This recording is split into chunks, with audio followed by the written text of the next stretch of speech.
श्री शारदा देवी प्रणाम। जननीं शारदां देवीं रामकृष्णं जगद्गुरुं पादपद्मे तयो श्रित्वा प्रणमामि मुहुर्मुहुः।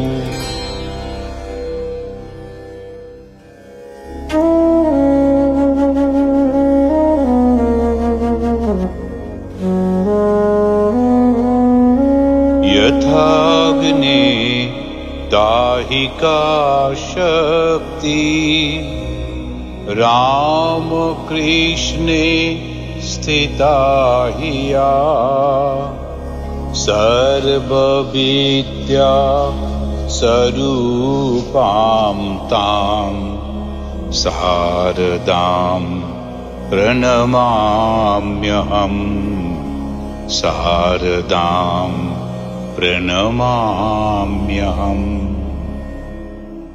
श्री शारदा देवी ध्यानम्।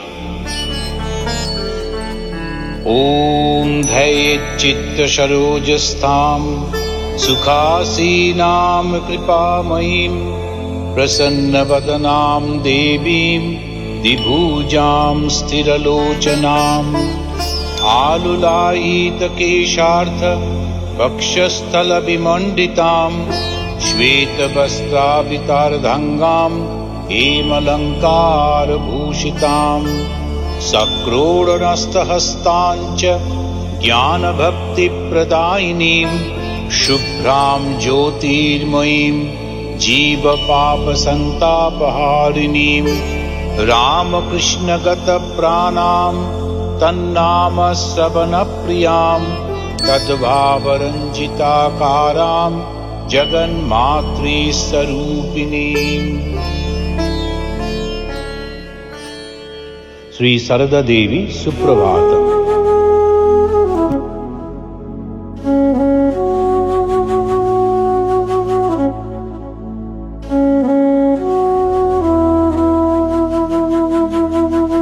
मातः समस्त जगतां परमहंस पुंसः शक्तिस्वरूपिणि शिवे करुणात्र चित्ते लोकस्य शोकशमनाय कृतावतारे श्री शारदेस्तु शिवदे तव सुप्रभातम्। बाल्ये भवस्य तमसः परिहारयित्रे लीला मनुष्यवपुषेत गदाधराय दत्ते तदर्पितधियाप्तसमस्तविद्ये श्री शारदेस्तु शिवदे तव सुप्रभातम्। बाल्यात् परे वयसि भर्तरि सम्प्रवृत्ताम् उन्मत्तयितुनुचिताम् अवधूय वार्ताम् तद्दर्शनक्रमितदुर्ग अदूरमार्गे श्रीरामकृष्णदयिते तव सुप्रभातम्। सन्न्यासिनां प्रतिमवेक्ष्य च नोदिजाने सेवार्पितत्रिकरणे परिशुद्धचित्ते तत्साधनश्चरमसिम्नि समर्पिताङ्घ्रे श्रीरामकृष्ण परमेश्वरि सुप्रभातम्। यामेव चात्मजननीं भवतारिणीं च सेवा परां तु बुबुधे गुरुरस्तभेदः तस्या समस्तजगतोऽस्य शरण्यमूर्ते श्रीरामकृष्णदयिते तव सुप्रभातम्। आवृत्तनीं परमिकां प्रकृतिं सखीयां संसारिणीव बहुदुःखजले भवाब्धौ सर्वं सहेश्रितजनोद्धरणैकदीक्षे श्रीरामकृष्णदयिते तव सुप्रभातम्।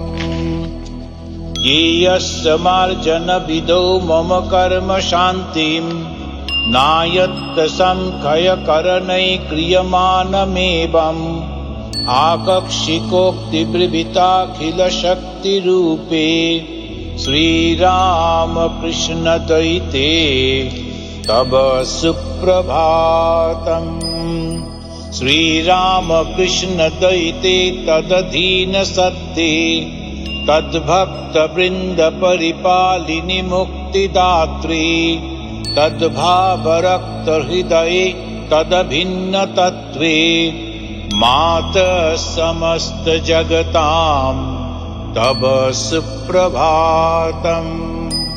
मातः समस्त जगतां तव सुप्रभातम्। मातः समस्त जगतां तव सुप्रभातम्।